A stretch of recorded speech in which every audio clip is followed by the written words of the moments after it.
Elías, recordemos que fue un hombre que el Señor utilizó en el tiempo del reinado de un rey bastante malvado, que era el rey Acab, un hombre casado con una mujer también malvada, que quería alejar a toda costa a la nación de Israel de una adoración única al Dios verdadero y que quería reemplazarla por una adoración al Dios falso conocido como Baal, reemplazar completamente, eliminar completamente del panorama a Dios, al Señor.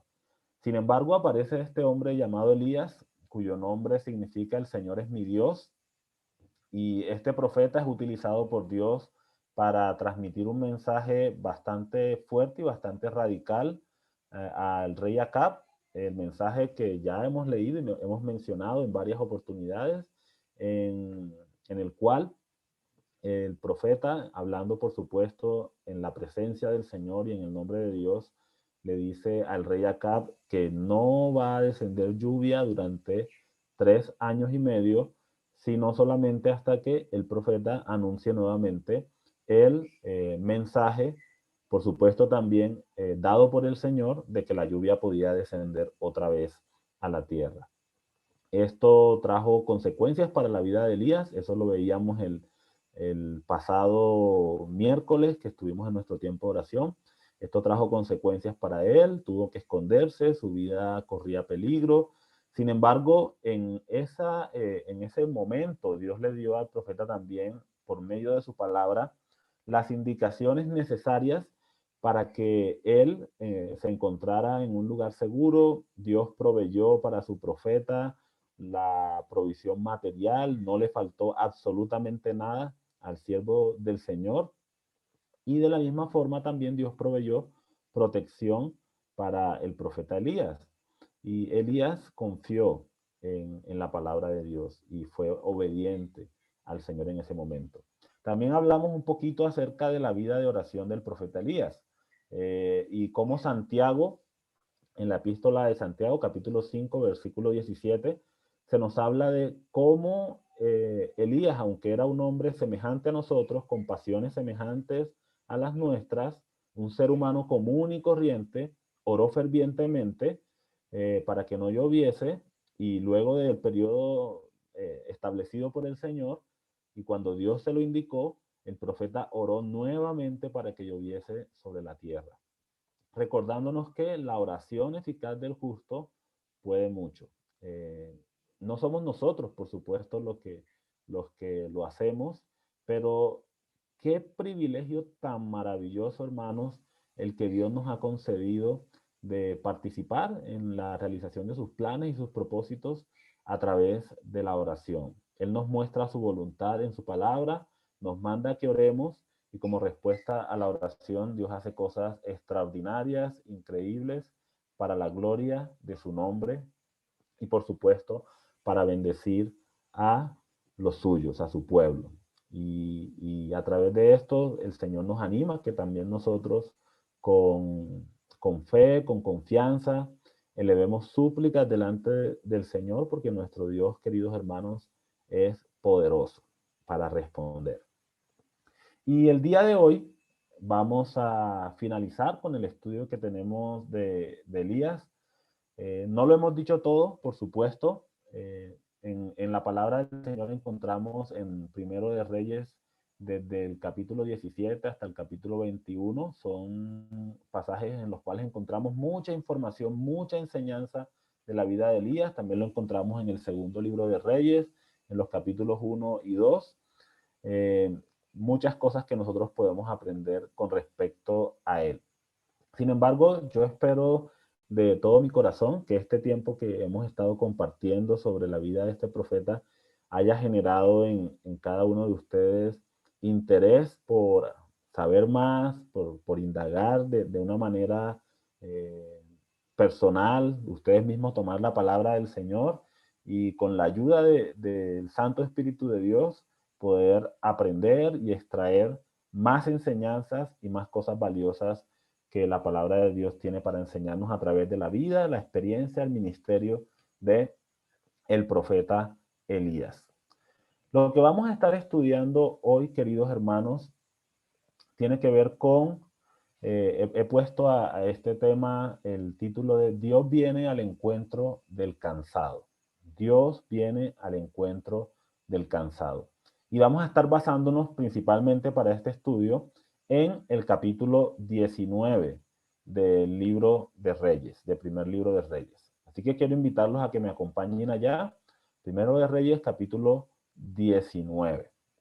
Pero antes de que entremos a mirar este pasaje, me gustaría dar un breve eh, contexto o un poquito de información con respecto a las cosas que precedieron a los sucesos que nos relata la palabra de Dios aquí en el capítulo 19. Otra vez voy a hacerlo muy rápidamente, pero ustedes en casa pueden hacerlo con más detenimiento para que extraigan muchas más enseñanzas y aprendamos del Señor lo que Él desea que saquemos de la vida del profeta Elías.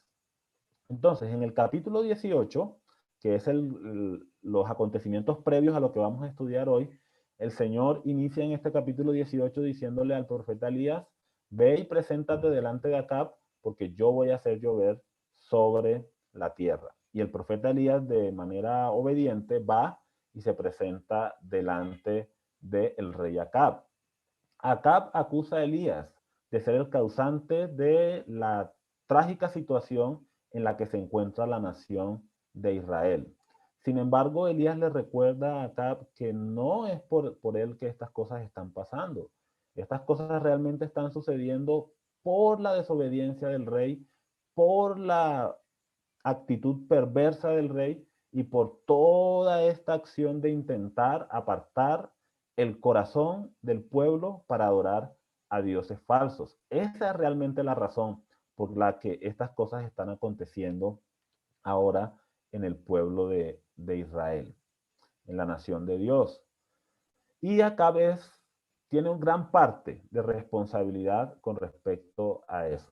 Pero Elías le da unas indicaciones a Acab, le dice, el Señor va a hacer llover sobre la tierra, ¿cierto? Pero yo necesito que tú traigas y me reúnas al pueblo de Israel en el monte Carmelo, también reúne a los profetas de Baal, que eran más de 400 profetas, reúnemelos en el monte Carmelo porque Dios va a hacer llover sobre la tierra. Entonces, Elías ya estaba preparando el camino para una cosa extraordinaria que iba a acontecer allí.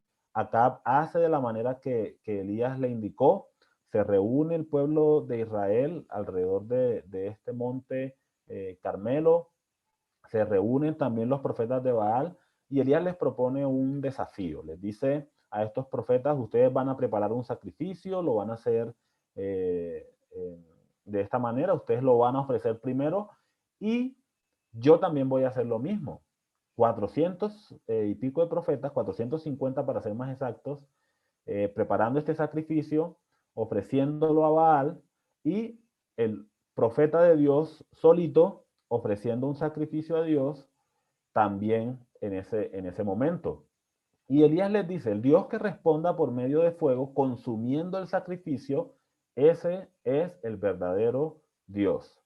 Los profetas de Baal aceptan este desafío y son los primeros en preparar el sacrificio. Están toda la mañana haciendo diferentes cosas, pidiéndole a Baal que responda. Incluso llega un momento en que estos profetas como que se desesperan un poco al ver que no hay ninguna respuesta y se vuelven locos y empiezan a suplicar a Baal, respóndenos, se cortan sus cuerpos, se lastiman, se autoflagelan y sin embargo no pasa absolutamente nada. Y eso tiene todo el sentido del mundo porque Baal no es un verdadero Dios. Baal es una representación, una imagen hecha de cerámica o de madera o lo que sea. Es un pedazo de tiesto allí que no sirve para absolutamente nada. No puede salvar, no escucha, no responde absolutamente nada. Sin embargo, después de todo el espectáculo llamativo y desordenado y bueno, de ese espectáculo que los profetas de Baal hacen, llega el turno de Elías. Prepara con tranquilidad el altar, repara un altar que había sido derribado, ahí coloca el animal, incluso prepara una zanja debajo del altar, alrededor, donde vierte agua, y después dirige una oración muy cortita al Señor. Una oración que si nosotros la leemos en la palabra, tardamos, no sé, aproximadamente 15, 20 segundos haciendo la lectura de esta oración. Y qué contraste tan interesante entre lo que los profetas de Baal habían hecho toda la mañana hasta el mediodía, gritando, haciendo desorden, latigándose, haciéndose daño a sí mismos, esperando una respuesta de Baal. Este profeta, después de preparar el sacrificio, simplemente dice: Señor, manifiesta a este pueblo que tú eres el verdadero Dios y que yo soy tu siervo. Y responde, Señor. Y no había terminado el profeta Elías de orar cuando Dios, de una manera sobrenatural, poderosa, increíble, hace que descienda fuego del cielo que consume enteramente el sacrificio, y tal fue el poder de este fuego que incluso el agua que estaba allí debajo del altar también fue completamente consumida por este fuego que descendió de Dios. Cuando los israelitas vieron esto, inmediatamente dijeron: Jehová es Dios, Jehová es Dios.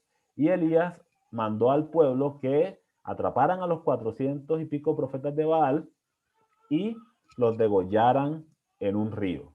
Una escena bastante fuerte, que bueno, sería genial poder estudiarla también con calmita, pero como les decía, eso ya lo dejo de tarea para cada uno de ustedes, para que en casa puedan repasar este texto. Yo lo estoy contando de una manera resumida, pero ustedes pueden mirarlo allí en la palabra y estudiarlo muy juiciosamente.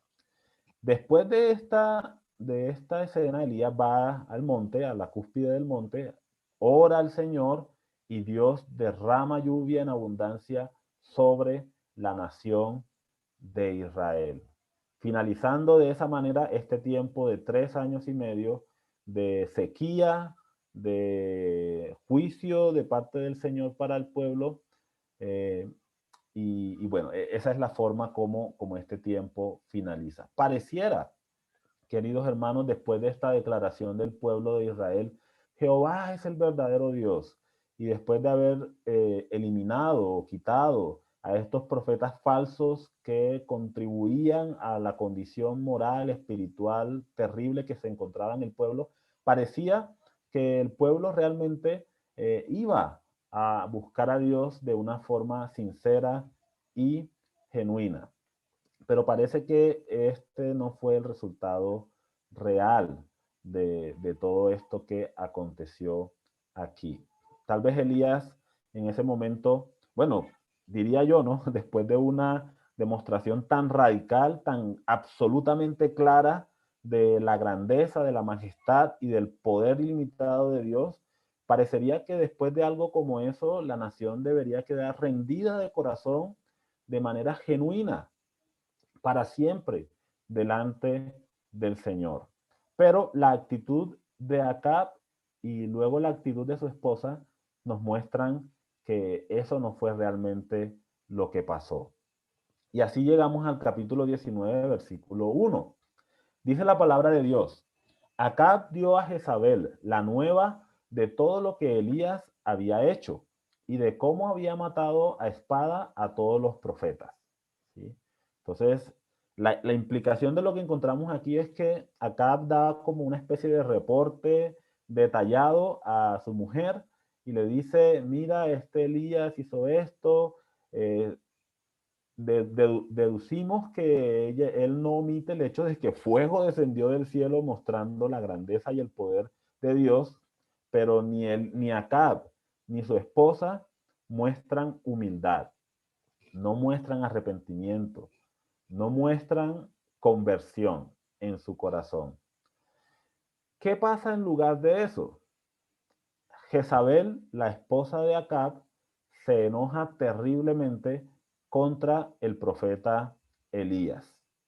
Y dice en el versículo 2: entonces envió Jezabel a Elías un mensajero diciendo: así me hagan los dioses y aún me añadan, si mañana a estas horas yo no he puesto tu persona como la de uno de ellos.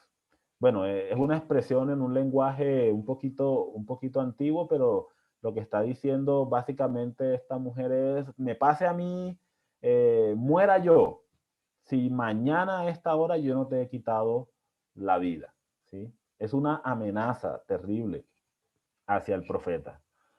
Algunos estudiosos de la palabra de Dios dicen que realmente lo que Jezabel quería en este punto no era tanto matar al profeta Elías, sino más bien como intimidarlo.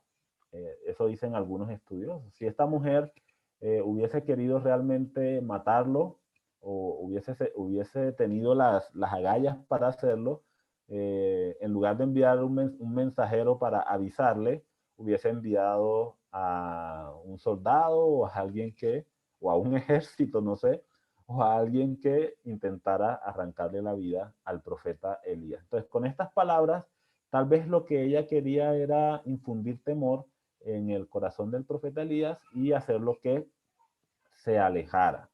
Algo parecido a lo que nos compartía el hermano Rosenberg cuando nos hablaba acerca de Nehemías, de cómo estas personas que no querían que el muro se construyera, estos opositores del pueblo de Dios, estas personas enviaron un mensajero falso para decirle a Nehemías, ve y métete en el templo y escóndete allá para que entonces no te maten porque vienen a quitarte la vida. Y en ese momento Nehemías respondió, no, yo no voy a esconderme, ¿cierto? Porque entendió, Dios le dio la sabiduría, el discernimiento para entender que se trataba de una trampa. Más o menos es lo que encontramos aquí. Esta mujer lanza una amenaza a Elías, tal vez con la intención de que él se retire, ¿cierto? Deje a un lado su labor y su ministerio. Independientemente de que su intención fuera matar a Elías o que fuera tan solo una amenaza, lo que vemos es que Elías se toma esto bastante en serio y entiende que su vida está corriendo peligro. Y ahora tenemos que preguntarnos, un momentito, ¿cierto? ¿Qué está pasando aquí? ¿Por qué ocurre esto? Estamos hablando de un hombre de Dios, un siervo del Señor, que una de las características que mencionamos de él es que era un hombre valiente por la manera como él va delante de Acab, se enfrenta a él en varias oportunidades antes y después de la sequía. Es un hombre valiente que confía plenamente en el Señor. Y sin embargo, encontramos a Elías ahora temiendo por su vida y ante el peligro que representa la amenaza de Jezabel, que de por sí era una mujer bastante tremenda, ante el peligro que representa la amenaza de Jezabel, este hombre decide huir. Fíjense cómo lo dice el versículo 3. Viendo pues el peligro, se levantó y se fue para salvar su vida. Y vino a Beerseba, que está en Judá, y dejó allí a su criado. ¿Sí? Entonces, Elías entiende el peligro, se levanta y huye para salvar su vida. A diferencia de la situación anterior que estudiamos el miércoles pasado, en esta ocasión Elías no está siguiendo la palabra del Señor. No fue el Señor quien le dijo a Elías, Elías, ve a Beerseba, sino que Elías está tomando la iniciativa de huir de Jezabel sin siquiera esperar las instrucciones de Dios para su vida. Y creo que ahí es donde está uno de los errores que el profeta Elías comete en este momento. Hasta ahora todo lo que hemos visto del profeta es esos momentos en que Dios lo utiliza en el sentido de que cumple el propósito que Dios tiene con él y obedece al Señor en lo que Dios le está mandando a hacer. Pero ahora lo vemos en una faceta un poco diferente. Vemos a este siervo de Dios intimidado por una mujer, pero no lo veamos en el sentido de que, ay, el profeta se escondió de una mujer, es que realmente estamos hablando de una mujer con bastante poder, bastante peligrosa, y bueno, Elías la ve y se intimida, se deja intimidar un poco por ella. Así que se levanta para salvar su vida. Me gustaría compartir con ustedes rápidamente una imagen para que veamos el recorrido que el profeta Elías tuvo que hacer huyendo de Jezabel. ¿Sí? Espero que estén viendo la imagen ahí, ¿cierto? Se ve un poquito pequeña, la voy a agrandar un poco. Lo más probable es que el profeta Elías se encontrara aquí en Jezreel, ¿cierto? Recuerden que en el Monte Carmelo fue donde se desarrolló el reto con los profetas de Baal. Luego de eso, Elías vino a Jezreel delante, corrió, recuerdan eso que les compartí, ese dático curioso, que corrió delante de los carruajes de Acab y vino aquí a Jezreel.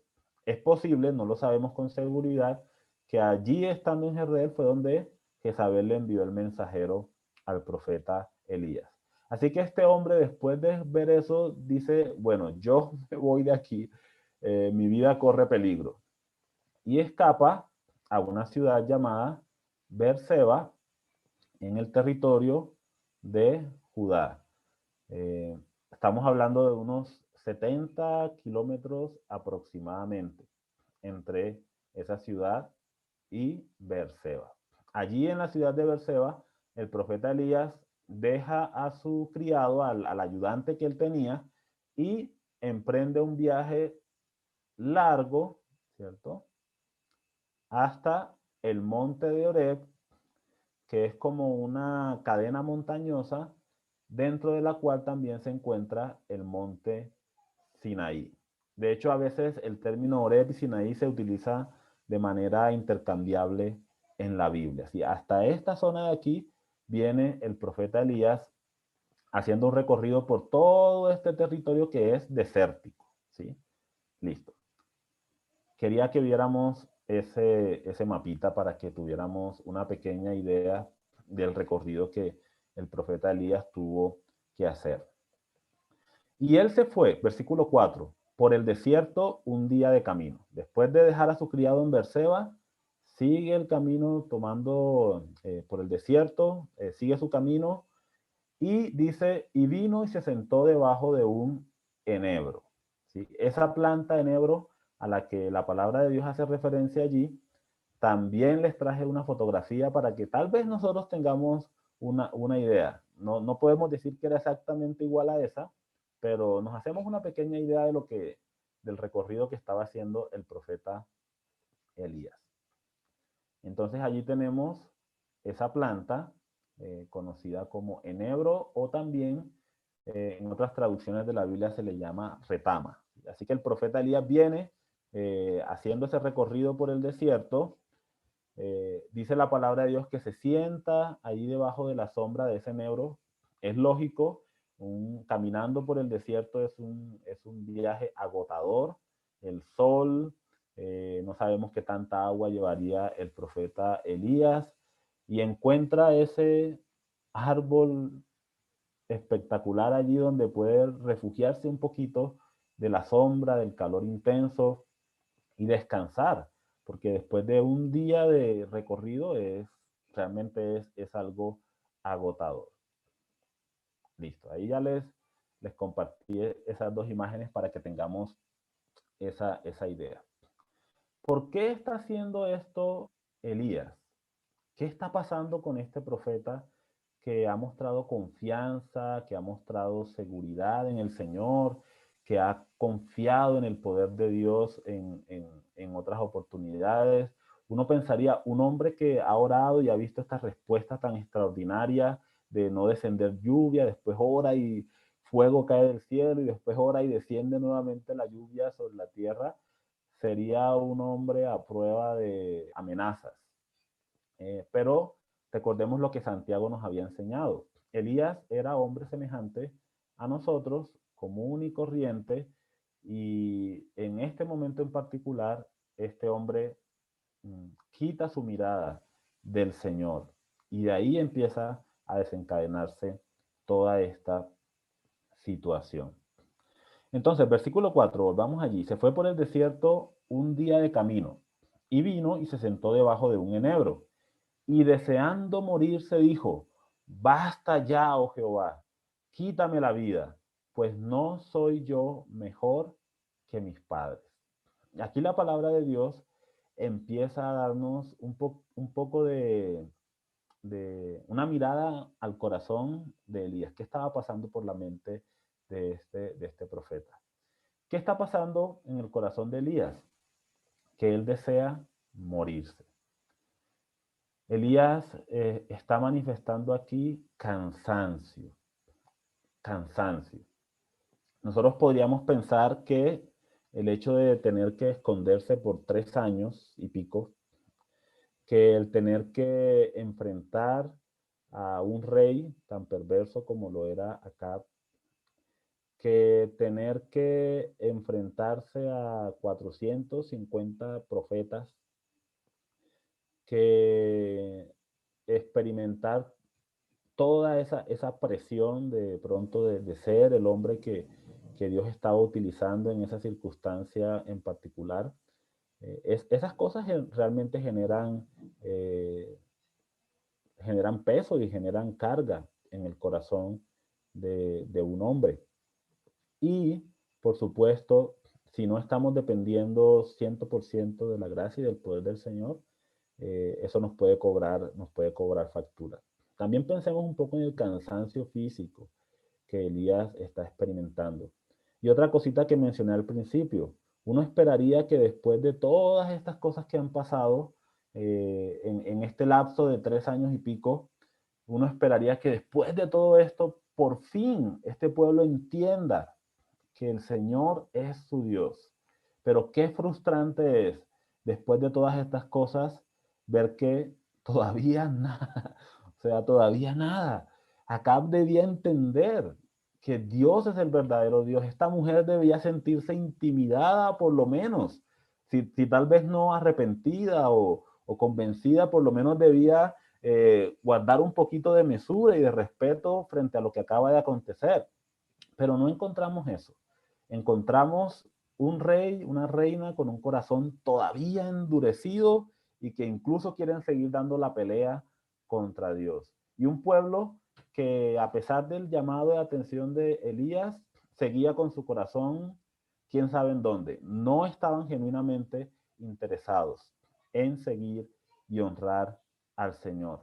Y creo que aparte de todas estas otras cosas que he mencionado, el cansancio físico, la confrontación y demás, una de las cosas que pudo estar pasando en el corazón de Elías fue la frustración de ver que nada había pasado, entre comillas, ¿no? Aparentemente nada había pasado. Tal vez esperaba ver algunas otras cosas, tal vez sentía que el resultado debía ser diferente, pero esa era la realidad y él necesitaba seguir confiando en su Dios. Así que Elías, cansado, sintiendo que ya no daba más, dice, yo quisiera morirme, ¿cierto? Ya no quiero continuar, estoy cansado. Y es posible, queridos hermanos, que muchos de nosotros también nos sintamos de esa manera. Esto tiene muchas aplicaciones para la vida de las personas que están sirviendo al Señor en diferentes contextos, pero también tiene muchas aplicaciones para nuestra vida, para la vida de todos nosotros, de todos los creyentes. Hay momentos en los que nos sentimos cansados, que nos sentimos frustrados, que no tenemos ganas de continuar adelante en momentos en los que pensamos que lo que hemos hecho hasta ahora no ha servido para nada y no queremos continuar. Incluso algunos pueden llegar hasta el punto de pensar, yo quisiera morirme, ya no quiero continuar, estoy cansado, Señor. Elías dijo, basta ya. Ese sentimiento de cansancio, Señor, ya no puedo más. Ya no puedo dar un solo pasito más, ya no puedo hacer absolutamente nada más, Señor. Ya he hecho suficiente y no funcionó. Estoy cansado. E incluso Elías se atreve a decirle al Señor, quítame la vida. Señor, tal vez él por temor a Dios no atentó contra su propia vida, ¿cierto? Por, no sé, respeto, sabía que era algo que no le agradaba al Señor, pero sin embargo él le dice a Dios, ya Señor, quítame la vida, que esto se acabe aquí, que pare ya, no quiero seguir con esto. Y utiliza un argumento Elías en el que dice, pues no soy yo mejor que mis padres. Y eso es una realidad, ¿cierto? Obviamente, Elías no era mejor que los antepasados de él, Elías no era mejor que los que tal vez incluso le habían enseñado, o, bueno, no sé, hace referencia a otras personas y él dice, no soy mejor que ellos. Tal vez sus antepasados, tal vez personas que le habían enseñado. Y eso es una realidad. Nosotros no somos mejores que nadie.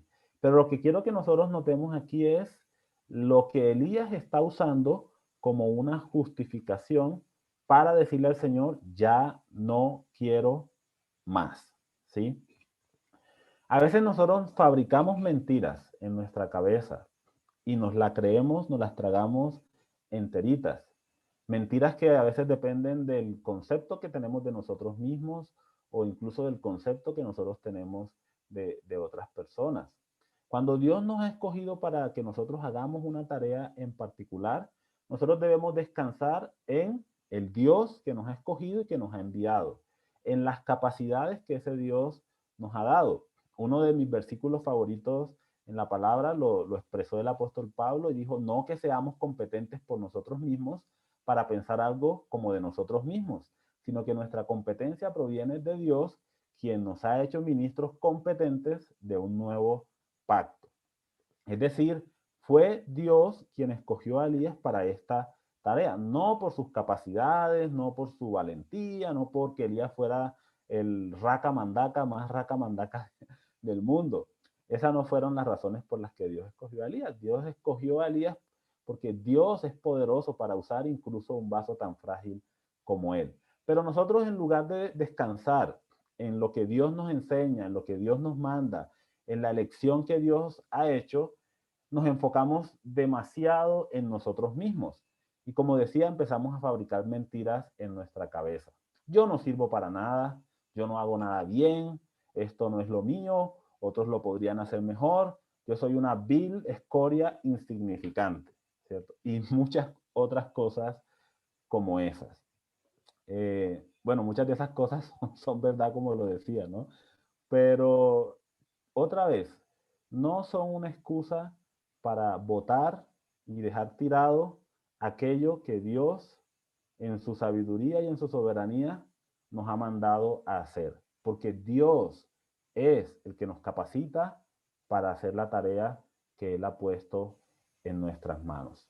Entonces Elías se siente como lo peor, su ánimo está por el suelo, quiere tirar la toalla, dice, ya es suficiente, no puedo dar un paso más, estoy cansado, quítame la vida, yo no soy mejor que nadie, ¿por qué me escogiste a mí, Señor?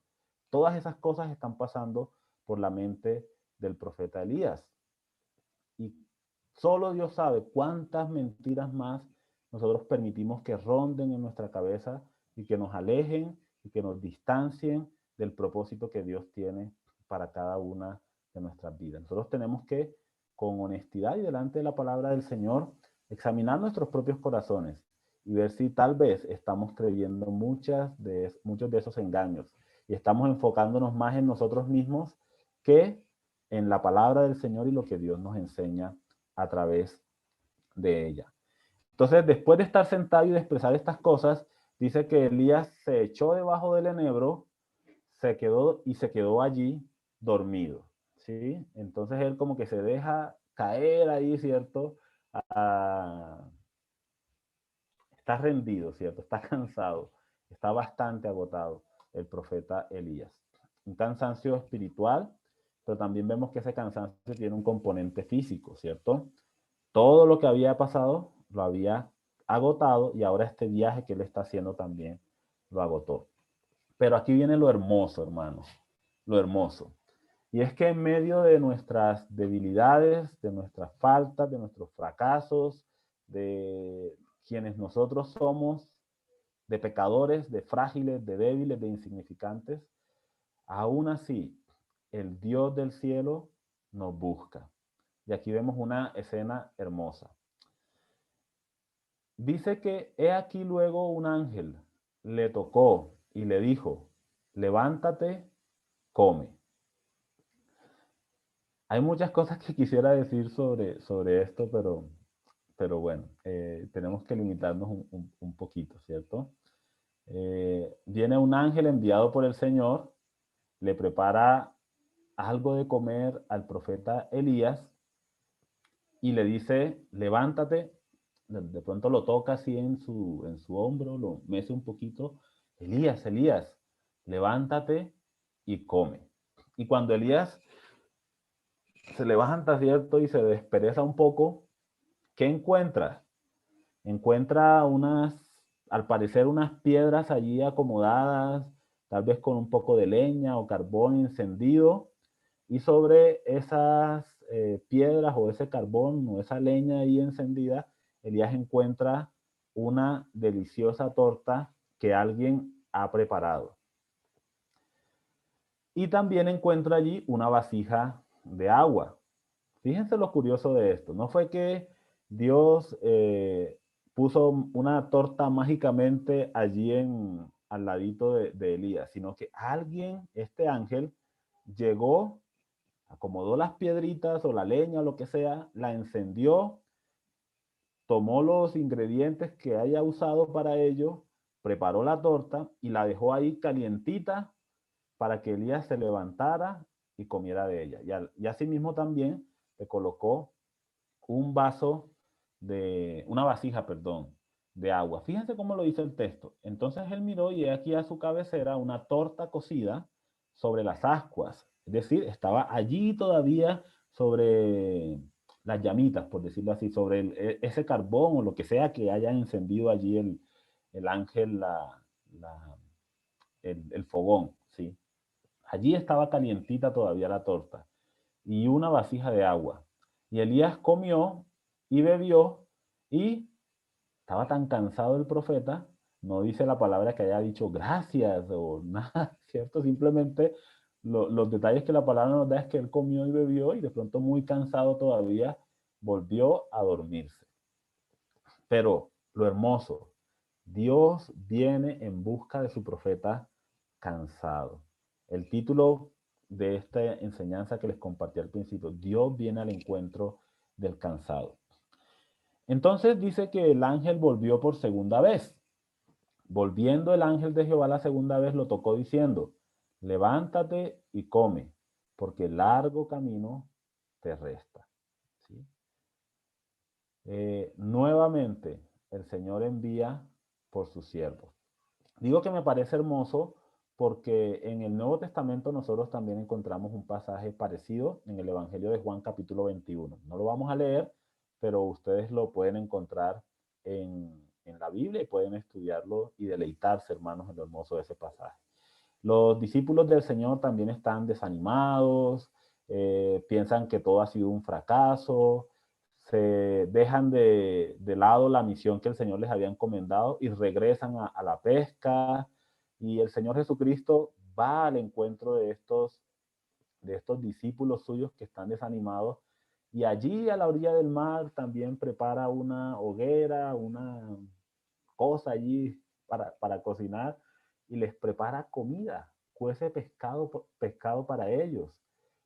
Qué hermoso, queridos hermanos, lo que el Señor hace. Una tarea que puede parecer insignificante, demasiado baja para Dios, porque cómo Dios se va a poner a cocinar una torta y cómo Dios se va a poner a cocinar pescado para sus discípulos, una cosa que puede parecer como que no es digna de Él, sin embargo, Dios viene en busca de sus siervos cansados y les prepara de comer. De la misma forma, hermanos, Dios viene a nuestro encuentro. Cuando nosotros estamos así de cansados, cuando estamos desanimados, cuando queremos tirar la toalla, Dios viene a nuestro encuentro y nos prepara de comer. Es decir, nos alienta, nos afirma, nos provee fuerzas de donde no las hay, suple incluso para las necesidades físicas si eso es parte de la situación que nosotros estamos experimentando. Pero Dios, queridos hermanos, viene y nos busca. Cuando nosotros queremos correr lejos de Él, Él viene y nos persigue con su amor hasta que nos encuentra y nos restaura. Pero entonces el ángel le dice a Elías que él debe levantarse, comer y continuar su camino. Elías se levantó, pues, y comió y bebió, y fortalecido con aquella comida, caminó 40 días y 40 noches hasta Horeb, el monte de Dios. Dijimos que una referencia también al monte Sinaí, donde Moisés se encontraba con Dios y donde Dios le dio las tablas de la ley a Moisés.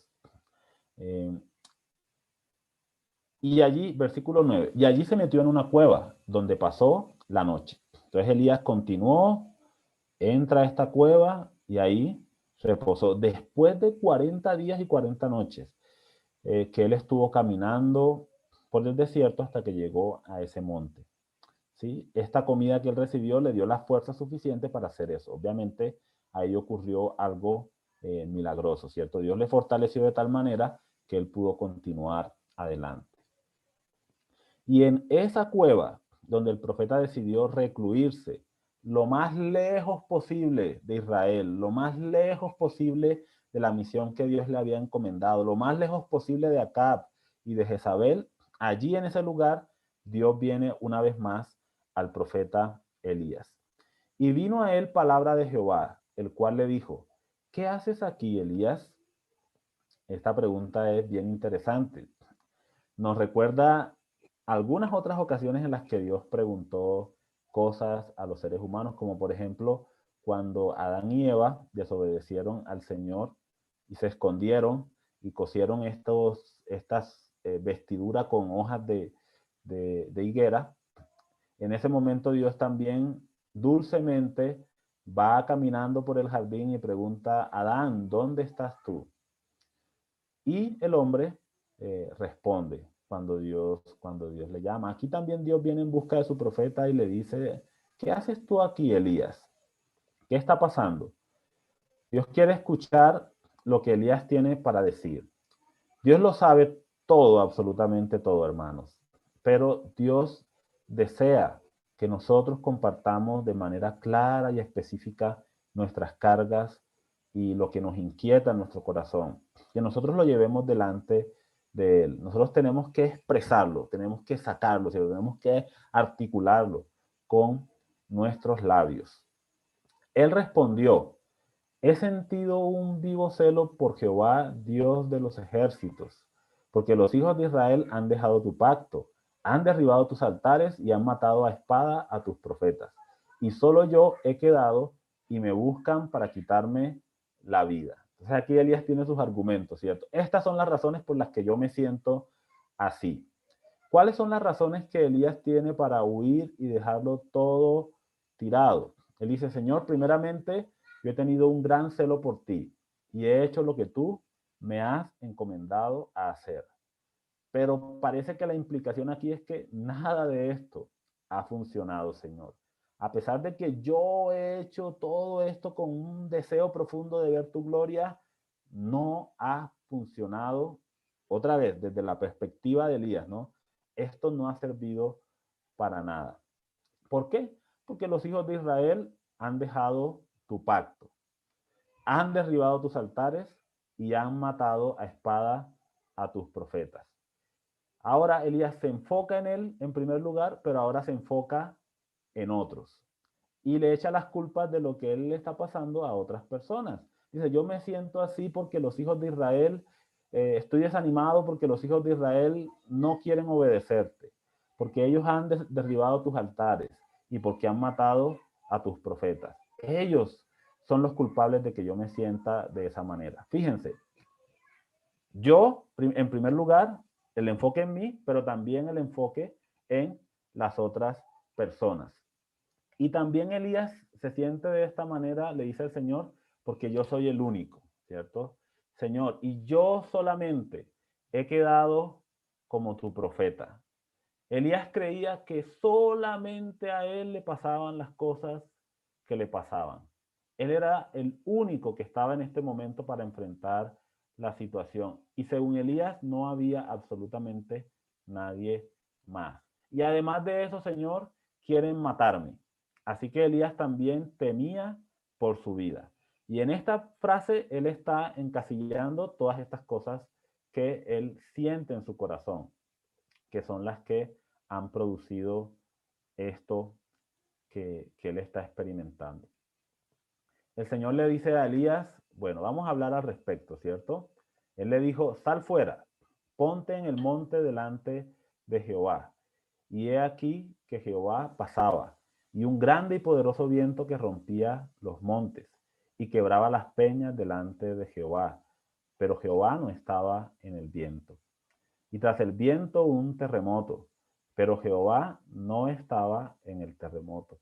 Y tras el terremoto un fuego, pero Jehová no estaba en el fuego. Entonces, fíjense, hermanos, yo le hice a Elías sal, ¿cierto? Y en ese momento vemos cómo Dios le muestra a Elías manifestaciones extraordinarias de su poder, ¿sí? ¿Qué manifestaciones encontramos aquí? Un viento poderoso que hacía que el monte se quebrara, que las peñas se quebraran delante de la presencia del Señor, ¿sí? ¿Qué más encontramos aquí? Un terremoto. Elías está en una cueva todavía porque él no salió de la cueva, pero este terremoto, ¿cierto? Una manifestación extraordinaria del poder y de la grandeza de Dios. Y también, como lo dice la Nueva Traducción Viviente, un incendio, fuego que sale de la presencia de Dios. Y tal vez con estas cosas Elías se sentía un poquito identificado en el sentido de que ya él hace un momento había orado para que descendiera fuego del cielo. Pero tal vez Elías no esperaba lo que aconteció después de esto. Dice, y tras el terremoto, perdón, y tras el fuego, versículo 12, la segunda parte, y tras el fuego, un silbo apacible y delicado. O como dicen otras versiones de la Biblia, un rumor suave. Otras versiones dicen una voz suave y delicada, apacible. ¿Qué encontramos nosotros aquí, queridos hermanos? Dios le da un vistazo a Elías de su carácter. Dios le muestra a Elías cuál es su verdadero carácter. Fíjense, Dios va, a partir de ahora, Dios va a restaurar a este profeta. Le va a dar le va a mostrar algunas cosas que el profeta necesita saber y recordar para seguir adelante con su trabajo como profeta del Señor. Y lo primero que Dios hace es que le da a él un vistazo de su carácter. Dios no es un Dios iracundo, ¿cierto? Dios no estaba en ese terremoto, en ese fuego y en ese viento poderoso que rompía los montes. Ese no es el carácter de nuestro Dios. Tal vez, yo no sé, pero es posible que Elías en algún momento incluso hasta pensara en que ese fuego encendiera y consumiera absolutamente todo. Esto es solamente una suposición, queridos hermanos. Pero Dios le muestra al profeta Elías claramente que eso no es quien es Dios. Dios utiliza a veces estas cosas, estas manifestaciones de su poder con un propósito, pero eso no es lo que Dios realmente quiere ni desea, sino que Él le muestra a Elías este silbo, esta voz apacible que muestra la bondad, la grandeza, la majestad, el amor, la misericordia de Dios. A través de este silbo apacible y delicado, Dios le está diciendo a Elías que él todavía está en control de la situación, que Elías no tiene por qué desesperarse, porque Dios no está desesperado. Alguien dijo, en el cielo no hay pánico, en el cielo solamente hay planes. Dios sigue estando en control de toda esta situación que se está presentando. Y Dios llama a Elías para que Elías entienda que Dios está en este momento para él, que Dios está disponible para tener comunión con él, que en lugar de todas esas situaciones estrepitosas que se presentaron antes, Elías, puede correr delante de Dios porque va a encontrar en él la calma, la paz, el aliento y el gozo que necesita para poder avanzar. Cuando Elías escucha esta voz apacible, este sonido calmado y tranquilo, es en ese momento que Elías deja su encierro en esa cueva y sale para encontrarse con su Dios. Pero dice la palabra del Señor que él sale cubriendo su rostro con su manto. En todo caso, estamos ante la presencia del Señor. Pero Elías sale para encontrarse con su Dios. Él reconoció que ese es realmente el carácter de Dios. Amor, bondad, misericordia para con su siervo, pero también para con su pueblo. Y Dios sigue teniendo el control de todas las cosas. Fíjense cómo Dios le muestra esto a Elías. Hermanos, me he tomado algunos minutitos, ya voy a terminar, pero por favor tengan paciencia para que podamos concluir este estudio. Les pido unos minutitos más. Dios entonces le da un vistazo a Elías de su poder, de su grandeza, sí, pero lo que Dios quiere más que todo es que Elías vea su carácter. ¿Listo? ¿Quién es Dios? Amor, bondad, misericordia, paz y que Él está en control. Ahora Dios le va a mostrar algunas cosas a Elías. Bueno, después de esto, Elías vuelve a repetir lo mismo. Él todavía como que insiste en enfocarse en sí mismo, pero fíjense cómo Dios lo saca de ese ensimismamiento en que él se encuentra. Yo he tenido un vivo celo, tu pueblo ha dejado tu pacto, yo soy el único profeta, me quieren matar. Dios lo saca a él de ese ensimismamiento en que él se encuentra. Y ahora, ¿qué hace Dios? Le asigna una nueva tarea a su profeta. Dios quiere que su profeta ahora se enfoque en servirle. Deje de pensar tanto en sí mismo y se enfoque en servirle. Pero fíjense también algo que Dios quiere con esta tarea que Él le va a asignar a Elías. Le dijo Jehová, ve, vuélvete por tu camino, regresa al lugar a donde yo te he encomendado que debes estar, por el desierto de Damasco, y llegarás y ungirás a Hazael por rey de Siria. Y fíjense en este dato del versículo 16. A Jehú, hijo de Nimsi, ungirás por rey sobre Israel. ¿Qué le está diciendo Dios a Elías en este momento? Le está diciendo, yo he escogido un nuevo rey para Israel. Tú piensas que nada de lo que yo te he mandado a hacer ha cumplido su propósito. Pero Elías, yo estoy trabajando. Acab ya no va a ser más rey sobre Israel. Ahora yo he escogido a Jehú, hijo de Nimsi, a quien tú ungirás por rey sobre Israel. A través de esta tarea, Dios le está transmitiendo un mensaje muy claro a Elías. Yo soy quien cumple con mi voluntad, no tú, Elías. Así que váyame unge a ese hombre por rey, porque los días de Acab en el poder están contados. Es decir, Dios está trabajando realmente en el pueblo. Y nada de lo que ha pasado ha sido un fracaso. Ha sido el plan, el propósito de Dios obrando en la vida de su profeta y de su pueblo. Y a Eliseo, hijo de Safat, de Abel Meola, ungirás para que sea profeta en tu lugar. Es decir, y después que tú ya no estés, Elías, porque tú eres un instrumento, pero no eres indispensable, después que tú ya no estés, quien va a continuar con mi trabajo, a quien yo voy a encomendar, es a Eliseo, hijo de Safat. Entonces, Elías, tú no eres el único profeta, ¿cierto? Tú no eres el único que ha quedado, Elías. Tú eres mi siervo. Pero mira, yo soy Dios. Yo soy Dios. Y el que escapare de la espada de Hazael, Jehú lo matará. Y el que escapare de la espada de Jehú, Eliseo lo matará. Y prestemos atención a este último detalle en el versículo 18.